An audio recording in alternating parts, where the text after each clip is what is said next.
नमस्कार दोस्तों, स्वागत है आपका YouTube channel India Neeraj Singh के स्टॉक्स में। कैनरा बैंक स्टॉक्स की बात करते हैं दोस्तों। इस वीडियो में 120 रुपया 25 पैसे के आसपास कारोबार कर रहा है और 1% की हल्की फुल्की गिरावट है। निफ्टी 50 13,700 के आसपास है। और जैसे कि PSUs बैंक भी अपने लोअर लेवल से बढ़ के ऊपर की तरफ आया है और रिजल्ट भी एक तरह से अब कोविड के बाद ठीक ठाक आ रहा है, बट ये कि जो तेजी आनी चाहिए थी वो नहीं आई। प्राइवेट बैंक एक तरह से काफ़ी अपना नया हाई बना रहे हैं और जिन्होंने एक तरह से अब ये है कि काफ़ी लोअर लेवल पे चल रहा है तो स्टॉक में इन्वेस्टमेंट किया है। तो इसको टेक्निकल चार्ट के अनुसार देखते हैं कि ये आगे आने वाले दिनों में कितना और बढ़ सकता है। यानी मिस 120 तक आ गया तो आगे की चर्चा करेंगे, क्या गिरावट होगी या बढ़ेगा, तो इसकी चर्चा टेक्निकल चार्ट के अनुसार करेंगे। तो फाइनेंशियल आंकड़े देखते हैं, उसके अनुसार इसका एनालिसिस और विश्लेषण करेंगे। क्या सपोर्ट, क्या रेजिस्टेंस और क्या टारगेट हो सकते हैं तो आने वाले समय में जो समय दे सकते हैं, वक्त देख सकते हैं। और ट्रेडिंग भी काफ़ी होती है इसमें और काफ़ी खबरें भी बनी हैं, जैसे फंड राइज का भी बात है। तो उस तरह से PSUs कंपनियों में एक तरह से हलचल है, अभी आप देखिए हलचल है। और जो लंबे समय के लिए एक तरह से लेना चाहते हैं स्टॉक, तो जैसे SBI तो काफ़ी एक तरह से वीडियो के माध्यम से बताने की कोशिश थी। उसके बाद bank of Baroda, Canara bank, Indian bank और आप PNB भी थोड़ा सा ऊपर की तरफ जा रहा है। बट ये कि कोई ना कोई खबर आने की वजह से इनमें गिरावट रहती है और जब गिरावट होती है तो ये काफ़ी गिरते भी हैं। बट ये है कि अब यहाँ से एक तरह से अपट्रेंड होना चाहिए। तो ये कुछ इंपॉर्टेंट पॉइंट्स हैं, अगर स्टॉक में इन्वेस्टमेंट करना है, लेना है, तो काफ़ी अपने एक तरह से बुक वैल्यू से काफ़ी लोअर लेवल पे कारोबार कर रहे हैं। तो एक दो क्वार्टर का अगर रिजल्ट बेटर आता है, ग्रॉस NPAs कम होता है, नेट NPAs कम होता है, डेफिनेटली स्टॉक ऊपर की तरफ जाता हुआ दिख सकता है। मार्केट कैप की बात करते हैं तो इस वक्त कैनरा बैंक का मार्केट कैप की बात करते हैं तो कैनरा बैंक का 19,818 करोड़ का है। इस वक्त फेस वैल्यू 10 रुपीज का है। दोस्तों एक तरह से कैनरा बैंक का जो क्वार्टरली रिजल्ट फाइनेंशियल को हम देखते हैं तो सितंबर 2020 में 17,934 करोड़ का इंटरेस्ट अर्न हुआ था और जून 2020 में 18,250, यानी भी हल्का फुल्का कम था। बट ये है कि पिछले साल के अनुसार, जैसे कि सितंबर 2019 के हिसाब से देखें, 12,500 करोड़ के हिसाब से ऊपर की तरफ था। और प्रॉफिट की बात करते हैं तो 465 करोड़ का प्रॉफिट हुआ था और जून 2020 में 431, यानी मीन प्रॉफिट ज़्यादा हुआ था। और सितंबर 2019 में 405 करोड़, और स्टॉक भी एक तरह से ऊपर की तरफ भी गया था, आपने देखा होगा, फिर वहाँ से करेक्ट हुआ। और इसका ग्रॉस NPAs की बात करते हैं तो 8.26% एक कंसर्न बना है जैसे PSUs बैंकों में। और नेट NPAs की बात करते हैं तो 3.42, बट ये पिछले साल के हिसाब से नेट NPAs में थोड़ा सा इंप्रूवमेंट है। पिछले साल था 5.15% का और 8.71%, यानी में अब धीरे धीरे जो है ग्रॉस NPAs और नेट NPAs कम होता है तो स्टॉक ऊपर की तरफ जाता हुआ दिखेगा। और प्रावधान कम होता है, प्रोविजन कम होता है, तो डेफिनेटली स्टॉक ऊपर की तरफ जाएगा, रेवेन्यू और प्रॉफिट ज़्यादा होगा। कैनरा बैंक का स्टॉक बहुत तेज़ी से ऊपर की तरफ भी जाता हुआ देख सकता है दोस्तों। और जैसे कि जून में 8.87 था और 3.9, यानी मीन्स इम्प्रूवमेंट है, नो डाउट इम्प्रूवमेंट है। अब ये क्वार्टर में किस तरह, Q3 के क्वार्टर में किस तरह का इम्प्रूवमेंट रहेगा वो देखने वाली बात होगी। अब इसका टेक्निकल चार्ट देखते हैं, क्या रेजिस्टेंस, सपोर्ट क्या होगा और अगर बाई करना चाहिए तो क्या, कहाँ पे करना चाहिए। जिन्होंने लोअर लेवल पे खरीदा है 80 to 90, तो उनको क्या करना चाहिए, उसकी चर्चा टेक्निकल चार्ट के अनुसार करते हैं। दोस्तों ये कैनरा बैंक लिमिटेड का चार्ट लगा हुआ है, कैंडल्स हैं, मंथली कैंडल्स हैं। थोड़ा सा बड़ा कर लेते हैं। देखिए ये मार्च में जो गिरावट तो काफ़ी ऊपर के लेवल से गिरा ये, और हर मंथ का कैंडल है। देखिए मार्च में जो गिरावट आई थी एक तरह से इसको फिल अप कर लिया है इसने। और जैसे PSUs बैंक में अब थोड़ा सा अप ट्रेंड है, बट ये कि कोई ना कोई खबर, जैसे QIP की खबर थी तो उसकी वजह से इसमें फिर एक तरह से फॉल भी आ गया और तेज़ी थी। देखिए 2 महीने में काफ़ी तेज हुआ। ये नवंबर में जब ये 90 के आसपास था तो काफ़ी अब जो व्यूअर्स थे पूछने की कोशिश कर रहे थे कि क्या कैनरा बैंक बढ़ेगा नहीं बढ़ेगा, क्योंकि देखिए हर एक का अपना पसंदीदा स्टॉक होता है। ये भी काफ़ी सर्किट के हिसाब से ही चलता है, आपने देखा होगा सर्किट से अप डाउन होता है कैनरा बैंक। और जैसे कि SBI देखिए काफ़ी वीडियोस के माध्यम से बताने की कोशिश थी, SBI चलेगा और भी आने वाले दिनों में वो ऊपर की तरफ जाता है। Bank of Baroda, even PNB भी ऊपर की तरफ जा रहा है, तो उसमें से कैनरा बैंक भी ऊपर की तरफ जाता हुआ दिखेगा। बट ये है कि अब प्रॉफिट भी बुकिंग आती है और प्लस खबरें की वजह से इसमें गिरावट रही। और अब आगे की बात करते हैं तो देखिए ये इसको रीड करते हैं। 104 रुपये 95 पैसे में ओपन हुआ था, हाई किया 146 रुपये 40 पैसा, लो बनाया 104 रुपये 5 पैसा, और अभी ये ट्रेडिंग लाइव ट्रेडिंग चल रही है 120 रुपया 10 पैसा।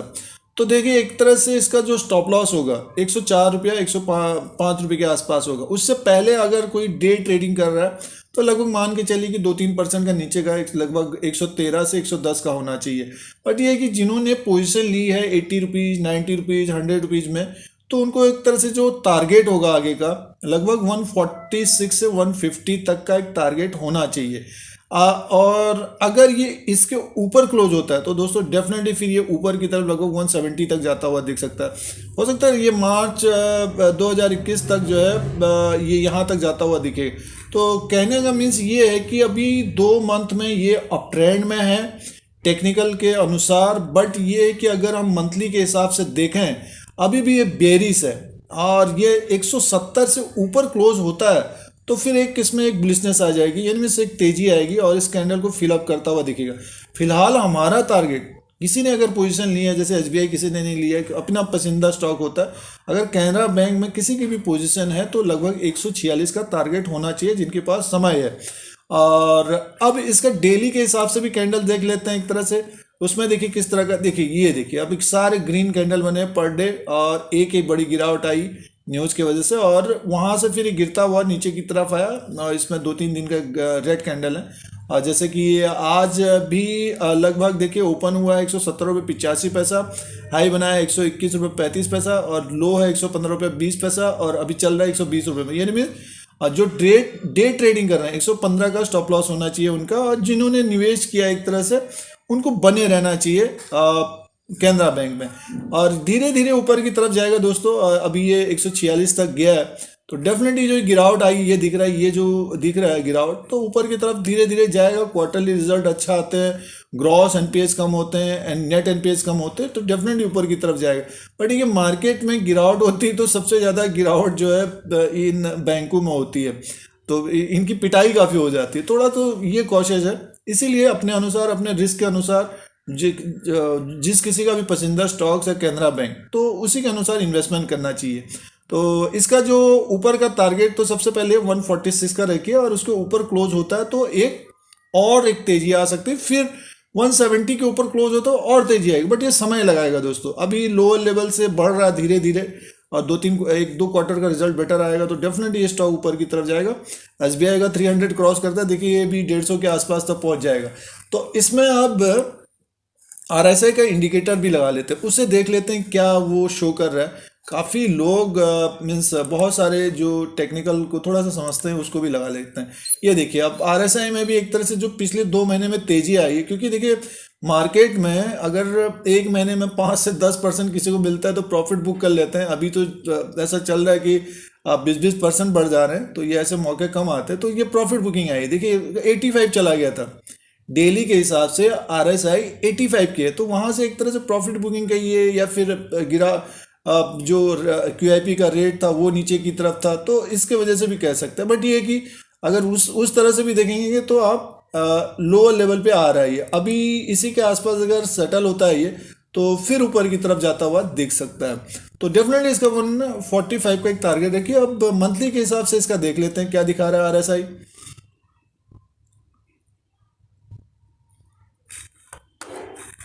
अब मंथली के हिसाब से देखिए अभी 41 में, यानी मीन 70 में जाने में काफ़ी समय लगेगा। तो 1-2 क्वार्टर इसको दीजिए और डेफिनेटली ये अच्छा खासा रिटर्न दे सकता है। और कुछ लंबा समय के लिए रखेंगे तो बैंकों पीएसयूज बैंक अच्छा रिटर्न देना चाहिए दोस्तों। उसमें से कैनरा बैंक का भी रिटर्न अच्छा होना चाहिए। बट ये कि ग्रोथ की बात चले और बट ये है कि एक साथ तो नहीं बढ़ेगा, धीरे धीरे अप डाउन उतार चढ़ाव लगा रहेगा। जो ट्रेडिंग कर रहे हैं वो स्टॉप लॉस के बगैर ना करें, तो ट्रेडिंग कर रहे हैं तो स्टॉप लॉस के द्वारा ही ट्रेडिंग करना चाहिए। जिन्होंने निवेश किया तो 146 का एक टारगेट रखिए, उसके बाद उसके ऊपर क्लोज होता है 170 का टारगेट रखिएगा। दोस्तों कैनरा बैंक का जो एनालिसिस और विश्लेषण होगा, डेली कैंडल्स, मंथली कैंडल और आरएसआई को देखते हैं तो अप ट्रेंड में है जरूर। और आने वाले दिनों में इसका जो टारगेट होना चाहिए 146 का, अगर गिरावट होती है तो वो एक तरह से मौका होना चाहिए अपने रिस्क के अनुसार। और कुछ और ज़्यादा समय देंगे तो डेफिनेटली अच्छा रिटर्न देना चाहिए। अगर ग्रॉस एनपीएस और नेट एनपीएस कम होते तो कैनरा बैंक बेहतर रिटर्न दे सकता है आने वाले समय में। दोस्तों कल लाइव चैट में काफ़ी लोग कैनरा बैंक के बारे में पूछ रहे थे, तो ये टेक्निकल चार्ट के अनुसार कुछ फाइनेंशियल आंकड़े देखने के अनुसार इसमें तेजी की संभावना है आने वाले दिनों में। क्वार्टरली रिजल्ट बेटर आता है तो अच्छा खासा तेज हो सकता है। इसी तरह से और भी वीडियो देख सकते हैं, जैसे कि देखिए आज एल&टी ने अपना टारगेट हिट कर दिया है 1330 का। जिन्होंने शॉर्ट टर्म के लिए भी लिया था या लॉन्ग टर्म के लिए भी लिया था, तो उसमें अगर किसी ने प्रॉफिट मिला है तो प्रॉफिट बुक करना चाहिए। और उसी तरह से HDFC लिमिटेड देखिए ऊपर की तरफ है, तो ये दोनों स्टॉक आने वाले दिनों में और तेजी की संभावना रहेगी जो लॉन्ग टर्म के लिए बने हुए हैं। SBI है, PSUs बैंक में, HDFC बैंक है। और आप दूसरे स्टॉक को देखना चाहते हो, UTI MC एक IPO है, तो लंबे समय के लिए वो स्टॉक भी अच्छा हो सकता है आने वाले दिनों में जिनके पोर्टफोलियो में पड़ा हुआ है। छोटा स्टॉक अगर आप देखना चाहते हैं तो यूको बैंक का है, और पेनी स्टॉक में अगर आप देखना चाहते हैं तो JP एसोसिएट है। तो इसी तरह से और भी वीडियो देख सकते हैं। और दोस्तों स्टॉक के बारे में और पूछना चाहते हैं, डिस्कस करना चाहते हैं इन्वेस्टमेंट के बारे में, तो ज्वाइन बटन के द्वारा जेन्युइन मेंबरशिप मिल सकती है और नॉमिनल चार्जेस है। सब्सक्राइब के बगल में ज्वाइन बटन है। और भी वीडियो देखने के लिए सब्सक्राइब और बेल आइकन को प्रेस करिए, आप लोगों को यूट्यूब की तरफ से नोटिफिकेशन मिलता है। फिर कोई नया वीडियो लेके आएंगे। आज के लिए इतना ही, धन्यवाद।